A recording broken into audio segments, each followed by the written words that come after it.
So if you're frustrated with what's happening in America and a Democrat is the president, then you might vote for the Republican, or you might not vote at all, or you'll trash the Democrat, even though what's happening in America or what's happening in your everyday life is not really because of the president. I mean, I know it sounds good to make it seem like it's because of the president, and we know that political opponents will use that against them. Well, hey, you don't like the price of your groceries is because of the president, so vote for me so we can fix the price of groceries. That's not really how it works. And any of you who still thinks that's the way it works, it is never that simple. It doesn't work that way.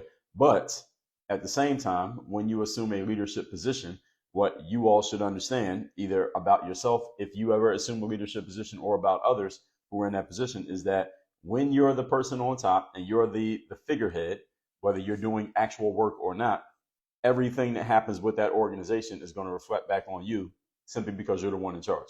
So if you stand up and say, I'm going to lead the country of America, and you become president, now anything that goes wrong in America, people are going to they're going to lay it at your feet because you're the person, even though you may not have anything to do with it. So let's say you're the president and there's potholes and all over the streets in San Francisco. Somebody driving through San Francisco is going to get annoyed.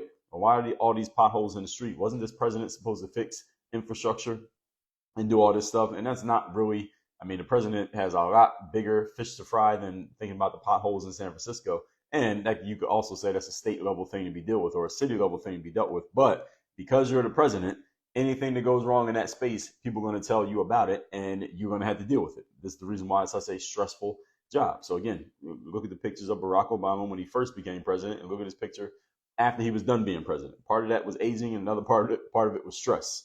If he hadn't been president for those 8 years, I guarantee he wouldn't have had as much gray as he got after those 8 years. And it looks like he has not aged as much in the, what was that, 2000, and he won 2008, and since 2016, the last 8 years, doesn't look like he has stressed or aged as much in the last 8 years as he did during the 8 years that he was president. So this is why the CEO of that company got the blame.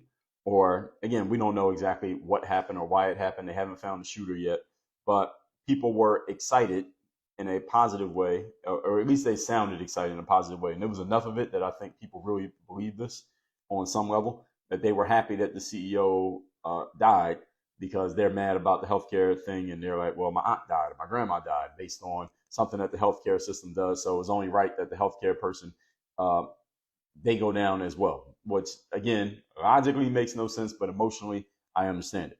So the second point is this.